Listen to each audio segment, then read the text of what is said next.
Hello, everybody. Hello, everyone. Thank you for joining us today. You are part of the 200 people worldwide who have registered to this webcast powered by YOL Development. This webcast will deal with the quantum technologies. My name is Faisal El-Kamasi. I'm a global sales support and coordination manager for YOL Development. Before starting the webcast, let me just give you some basic information on this online event. You have the possibility during this webcast to submit questions. You can use the Ask a Question window at the bottom of the screen for that. We will answer as many questions today as we can, and for the remaining one, we will follow up with you via email. Concerning the materials, please note that the presentation is already available and it can be downloaded from the resources section of the platform. Furthermore, you will receive tomorrow an email with a link to the recorded webcast session. So let's start the webcast. I'm pleased to welcome Eric Mounier, Fellows Analyst at YOL Development and Specialist of the Quantum Industry. Eric, the floor is yours. Thank you, Faisal, for the introductions. So, my presentation today will address the current status of quantum technologies, covering technology, players, application, and of course, market forecast. So, my name is Eric Mounier. I am a fellow analyst at YOL. I've been covering MEMS, photonics, and quantum technology for more than 20 years. Just a few words about YOL development. We have three main domain expertise: photonics and sensing, covering photonics, lighting, imaging, sensing, actuating, and display. Semiconductor and software. We cover semiconductor packaging and substrate, semiconductor manufacturing, memory, computing, and software. And the third division is covering power and wireless technology, such as RF devices, RF technology, compound semiconductor and emerging materials, power electronics, and battery and energy management. For this webcast, I will cover the three major quantum topics, which are computing, sensing atomic clocks, telecom, and cryptography. They are the main applications related to quantum technology. For example, we are looking for new ways for ultra-secure transmission, and this is where quantum cryptography will come to play. Big data will require new ways for searching and processing, and this is where quantum computing will come to play. And of course, finally, sensors are becoming more and more sensitive, and what I call classical technologies, such as MEMS, are becoming limited in sensitivity. Using quantum effect will overcome this barrier. This is what we will discuss today.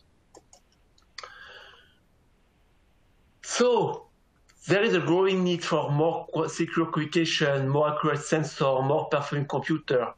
This is requiring new approach.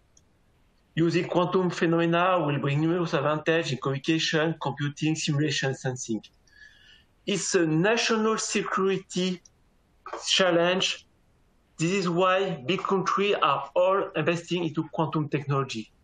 For example, Europe is setting up a quantum effort to compete with US. Europe, UK was the first to invest in quantum computing in 2013.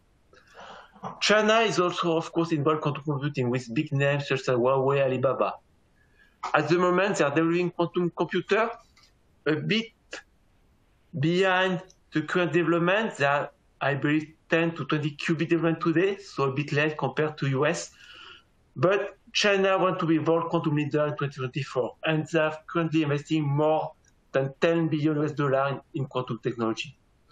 So the map here shows the major investment in North America, Europe, UK, Germany, France, Russia, Israel, China. It's more than $15 billion worldwide investment in quantum. There's also a big plan in Canada, Australia, Netherlands, Japan, Austria, and Singapore.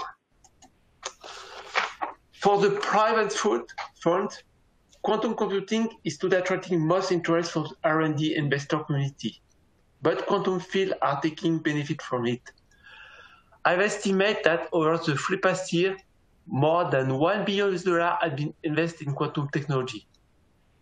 71% for quantum computing, but also for quantum cryptography, quantum algorithm, and also a small part for quantum sensor. Quantum communication is more mature technology, at least for short distance, and quantum sensor and clock are still small market. This is why quantum computing is attracting more front today. But nevertheless, both cryptography and sensor will benefit from the current excitement around quantum computers. But what does it mean being quantum? There are 4 different benefits of using quantum technology. First is to benefit from having superposed states. It means that the different states can be in both in 0 or in 1 at the same time. It allows superposed calculation.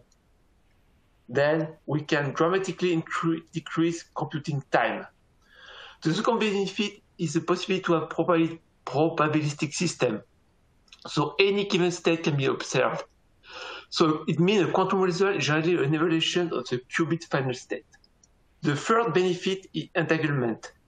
It means that the state cannot be decomposed into more fundamental parts. This is a very important property to link the qubit together in quantum computing and to synchronize the qubit.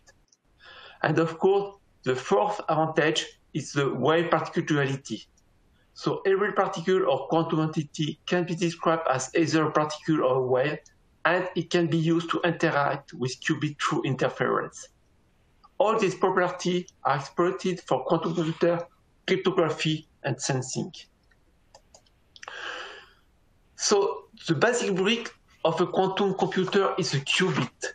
So you can see on the left that a classical bit is either the 0 or 1 state. On the other hand, a qubit operates in a multidimensional universe.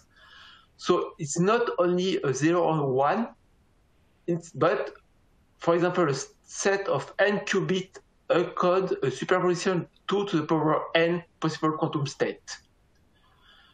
So in general, a quantum computer with n qubits can be any superposition state of up to 2 to the power n different states. It's very different from a normal computer that can only be in one of the 2 to the power 1 state at any time. So qubit or not qubit, what does it mean to be quantum? At Yole, we are segmented quantum technology in qubit-based technology or non-qubit-based technology. So qubit-based means we will cover computing, and we got big companies like Google, Intel, IBM, Atos, Theoretic Quantum Computer, or using entanglement, so it is used for telecommunication or cryptography, and there are already some interesting companies with issues about them later, like ID Quantic in Switzerland, for example, or Quantum CTEC in Korea. And on the other hand, we got quantum sensor like gravimeter, atomic clock, or other type of sensor like QUID, magnetometer, imager. They are not qubit-based technology, but they use at least one of the following quantum effects: quantized energy level, quantum coherence, or entanglement. So let's start with the first application, quantum computer. There are different typology of quantum computer, and actually, one company in the world has already commercialized quantum computer since quite a few years. This is D-Wave. It's not real universal quantum computer. We call it quantum annealer, using quantum-inspired digital circuit. It's lower complexity and cost compared to universal quantum computing. It's a smaller size. It can be fit into the center rack, and there are many uses for optimization. So there are two companies currently developing quantum annealer, which are D-Wave, Canadian company, and Fujitsu. These computers are mostly working for optimization problems, but they are also can be considered as quantum computer because they are using superconducting qubit. On the other end, we got universal quantum computer. It's computer using quantum gate, require specific algorithm, and they can be used or can be developed on the platform of different qubit technology, spin qubit, like the one developed by Intel or Silicon Quantum Computing, quantum optics, trapped ion, trapped atom, like what's doing IonQ on Honeywell, or topological qubit, what is doing Microsoft. It's interesting to see that the quantum computing development is speeding up. It took about 20 years to move from a few qubit to 10 qubit. But you can see on this graph that since 2015-2016, we notice the number of qubits is increasing very quickly. We believe that by 2030, it is likely that the 1,000 qubit milestone could be reached. And probably the first practical use of quantum computer will arise at the same time. So on this chart, we can see that the most advanced company is we do not consider D-Wave because it's not universal quantum computer, but much more quantum annealer. That's Rigetti, Google, IBM, also Intel are the most advanced company in quantum development. So what are the different elements of quantum computer? What are the critical parts? Actually, you can consider that, of course, developing qubit chip is very important, but cryogenic is very, very important. At each stage, qubit need to be protected from thermal noise during the process of sending control and radio signal to the processor. So both the cryo stage, qubit, and software are critical parts. So you can see on this slide that the knowledge in cryotechnology is critical building block of quantum computer. It's a highly technical knowledge mastered by R&D centers at CERN. So cryominiaturizer is a future engineering challenge. And in the future, developing a reliable and performing quantum computer will require to having access to very performing cryotechnology. Why quantum computing is attracting so much interest? Because it's covering a large scope of application. For example, consumer application for weather forecast or advertising strategy, consumer behavior analytics, industrial application, logistics, IC manufacturing design, automotive, traffic simulation, e-charging station, autonomous driving. The first customer of quantum computer are aeronautics company for material development for airplane, ascending phase simulation or observation. Material science, medical and pharma. It's very, very difficult and challenging to modelize new drugs. This is where quantum computing can be used. Finance, of course, for risk analysis, market forecast, asset pricing. Energy for smart grid optimization. Defense, of course. I mentioned in the previous slide that quantum is a national priority for most of the countries linked to cybersecurity and cryptography. There are different business models for quantum computing. Some companies are doing the hardware, others are doing the computer, many companies are doing software, and some companies are doing services. And on the right on this chart, you can see that there are already some companies using quantum services, such as Total, Volkswagen for simulating traffic jam in Chinese city, Bayer for drug development, NASA for space observation, and Airbus for new material development for aeronautics. There are people asking, is there any interest for the semiconductor company, wafer fab, to develop some specific knowledge, specific process for quantum computing? Will it be big market opportunity for the traditional semiconductor company to develop some knowledge in quantum computing?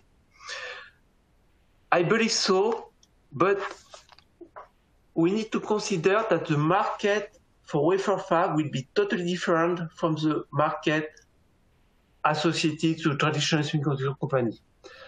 So I believe that quantum computer will not fill wafer fab as mainstream semiconductor is doing. So the total volume of wafer for quantum computing will be a few wafer a year, because the chip will be large chip size, 10 by 10 square millimeter, and each chip will be very powerful. So we will not have to process thousands and thousands of chips. So using only a few chips, handling up to 1,000 qubits will be enough for a quantum computer. So if we make a simple calculation, considering by 2050, there will be about 300 quantum computers worldwide, and each computer will run 1 million physical qubits, meaning 1,000 physical qubits. At the end, it will be 10,000 of wafers to be processed to manufacturing this qubit. It will not be a large number of wafers, of course, but on the other hand, it will require very specific process, very specific material. So it will be more business for very specialized foundry, maybe not for large-scale foundry, 12-inch wafer with critical node, but much more for specialized high-end foundry handling very specific materials. Cryptography. This is the second interesting application for quantum technology, and actually it's not a new technology. Using QKD technology has been on the market since 20 years now. So what is quantum cryptography? Actually, quantum cryptography is different from traditional cryptography system. It relies more on physics than mathematics. It uses single photon as a key to decode the message, and it takes advantage of the quantum principle that say a third party cannot look at this photon without changing or destroying the message. So quantum cryptography is based on the exchange of public key between the emitter and the receiver, and there is a 100% security between the exchange of the public key. If we look at the supply chain, here again, we got different business model. Some companies are developing random number key generator for the key exchange, QKD, quantum key distribution device for the exchange of the key and the message using fiber optics. And of course, companies developing post-quantum technology, meaning public key distribution that can resist to short algorithm. At the same time, we develop quantum computer. This quantum computer can create more secure cryptographic key, but that can also more easily break classical cryptographic algorithm. It could be a threat to the security of blockchain, for example. So we need post-quantum cryptography, meaning we need that to develop quantum proof, quantum safe, or quantum resistant algorithm that will be totally secure against an attack by quantum computers.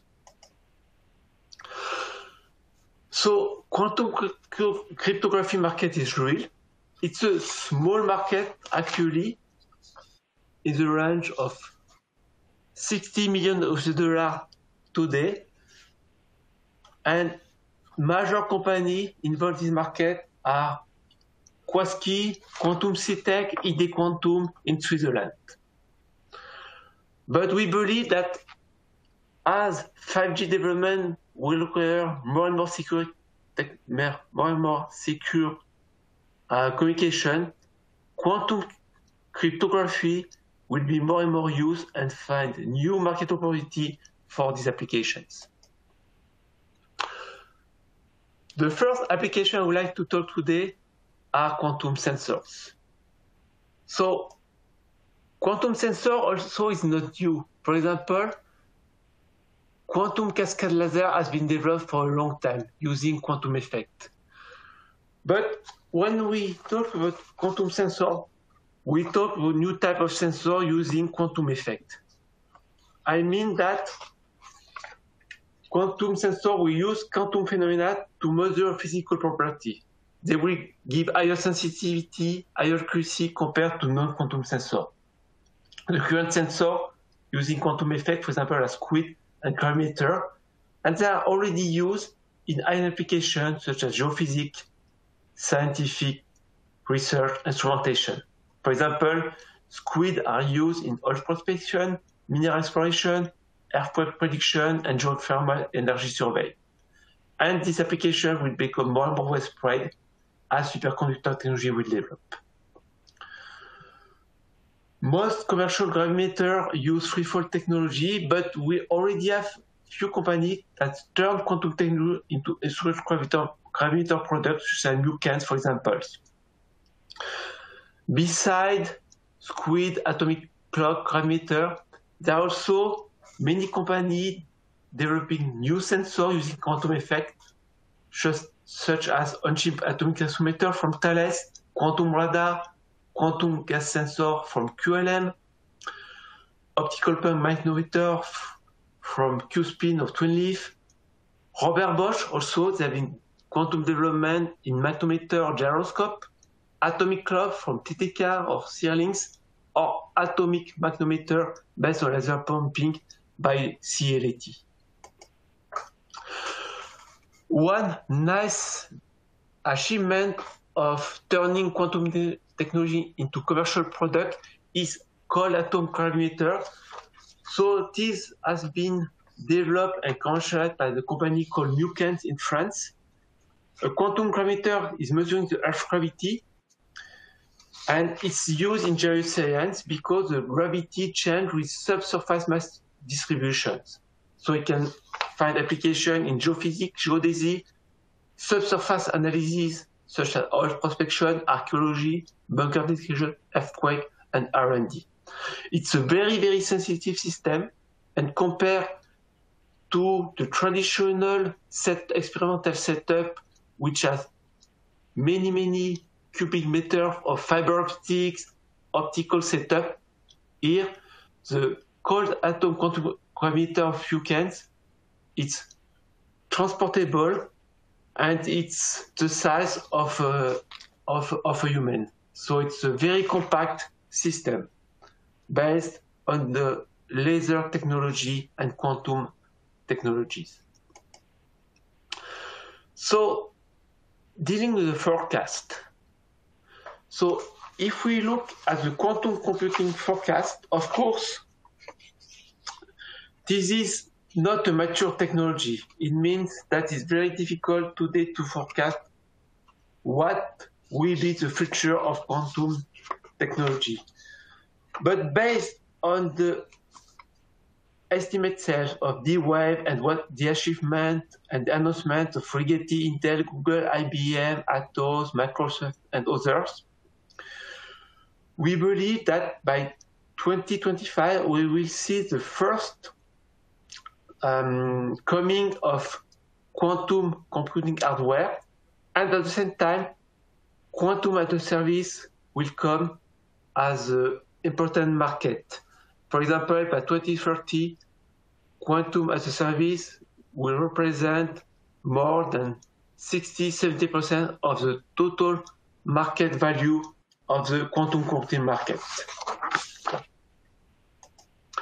So if we look at the globality of the quantum technology forecast, So by 2020, we estimate that the total quantum technology market value is a range of $500 million of US dollars, with quantum sensing being the larger part of that, more than $400 million US dollars.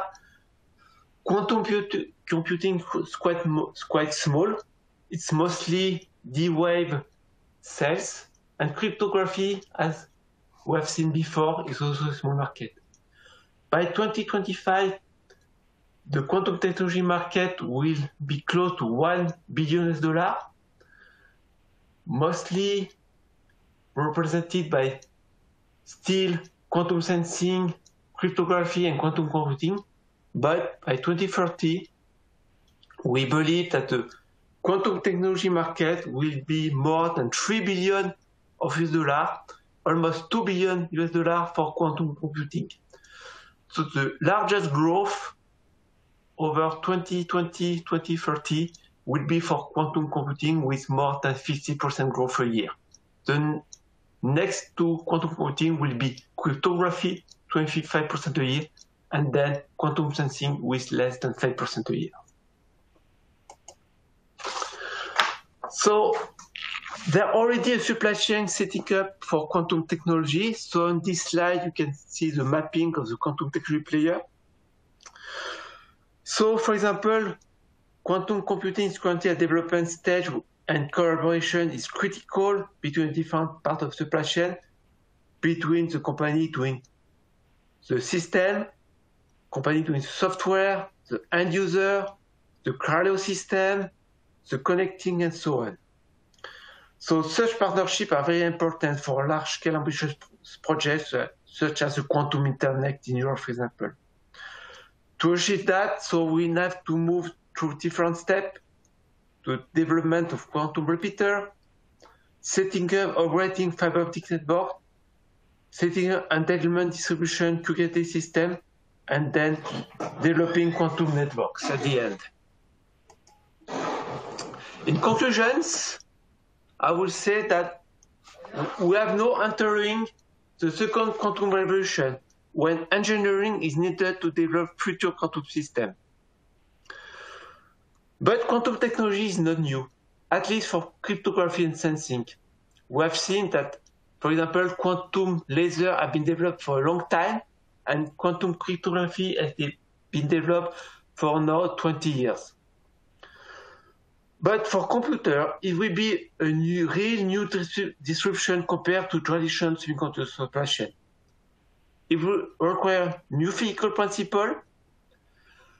Probably there will be no Moore's law as for the traditional semiconductor.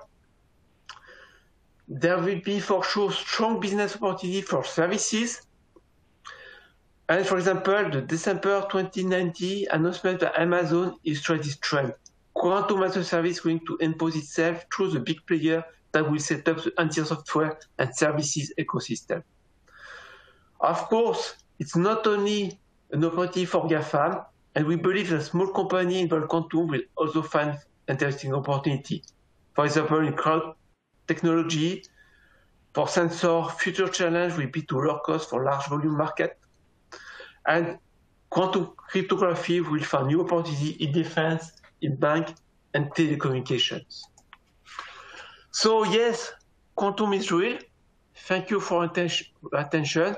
I think we will follow up with questions. So don't forget to go on the website. So all the slides I've presented today are extracted from the quantum technology report that's been released, I think, in January this year.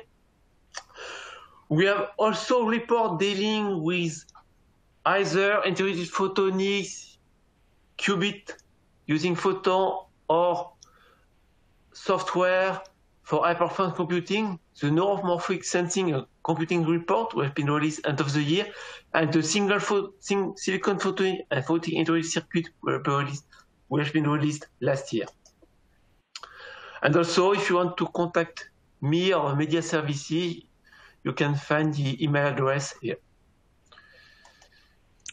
So Thank you again. And now I think, Faisal, you can follow up. Thank you very much, Eric, for this very interesting presentation. We learn a lot with this quantum technology. We will now end this webcast with a Q&A session. We will answer as many questions today as we can and follow up via email for the remaining question. And we can see we start to have a lot of questions. So, Eric, first question. Is there any change for a startup to be successful in quantum technology? Very interesting one. Or is it only a field where big players like GAFAM can invest? Okay, that's a very good point, because today when we talk about quantum technology, when we read on the web about quantum computing, we usually heard about what's doing Intel, what's doing Google, what's doing Amazon, and we could believe that only big GAFAM or big companies like Alibaba in China can have enough technical background, enough money to invest and develop quantum technology, specifically quantum computer. It's not totally true. Of course, you want to set up, develop a full quantum computer, you will need a lot of R&D fund and a lot of effort. But I believe there's many opportunities for startup and smaller company. As I explained, setting up a quantum computer is not only setting up a qubit technology. We need to set up interconnect between the different parts of computer. We need to set up cryogenic technology. We need to develop software.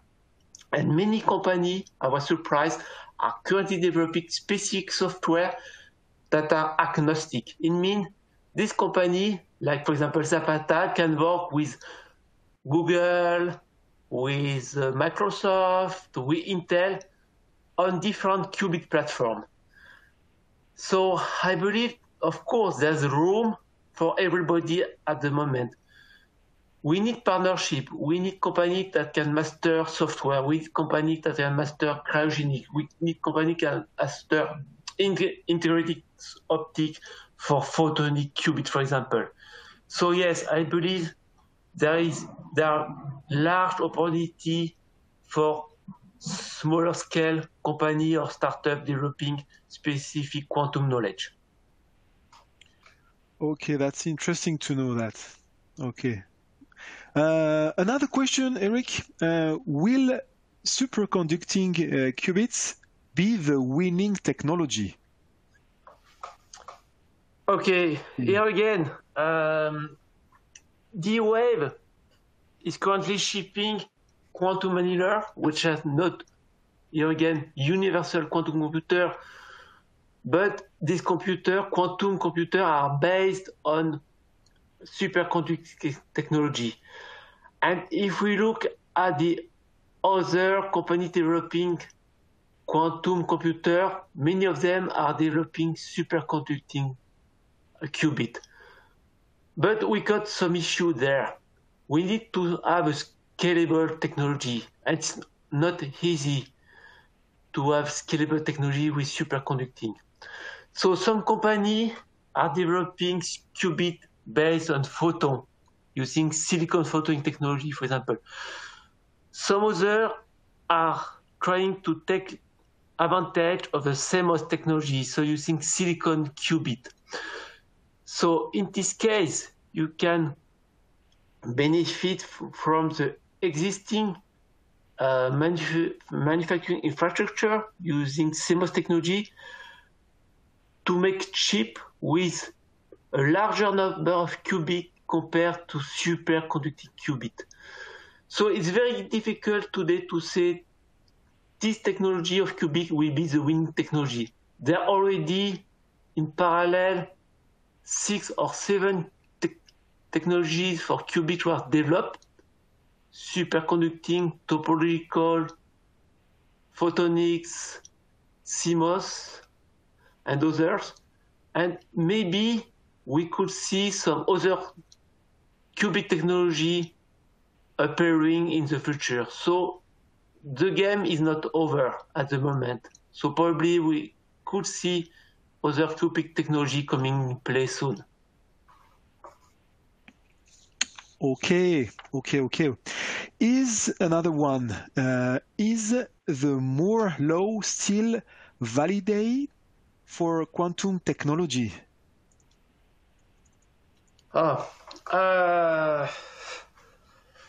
For me, it is a hard question, but for me, quantum technology is specifically doing quantum chip for quantum computer is not a continuation of the traditional semiconductor technology. So for me, the Moore law is not relevant there because first, we do not need very small critical dimension for qubit chips. And with a large size die, we can already handle many qubits. So there will be not a drastic diminution of the size of the die because a quantum computer is already a very large system. And the challenge is not into the reduction of the size of the chip, but into the reduction of all the system, including the cryogenic setup, for example. So I do not believe we can set up a Moore law for quantum technology. As I explained, it will be a specific business for specific foundry handling very specific material, probably on silicon, we cannot know, but there will be not a race to ultra small dimension like in the Moore law. It will be a totally different things. Okay, thank you very much, Eric. The webcast is ending now. It's time to finish. We have other questions, but we will do our best to answer by email. You will soon receive an email with the link to the recorded session. Also, please feel free to share the presentation with your colleagues. Finally, please let me remind you that you can find all our reports on our website, www.i-micronews.com. Do not hesitate to contact us if you have additional questions, and thank you for all the questions you ask. You can find our contact details on the last slide of the presentation. Thank you very much, Eric. Thank you to all the participants. Thank you for joining us today. Take care of yourself and your family. We'll look forward to see you soon, and have a good day.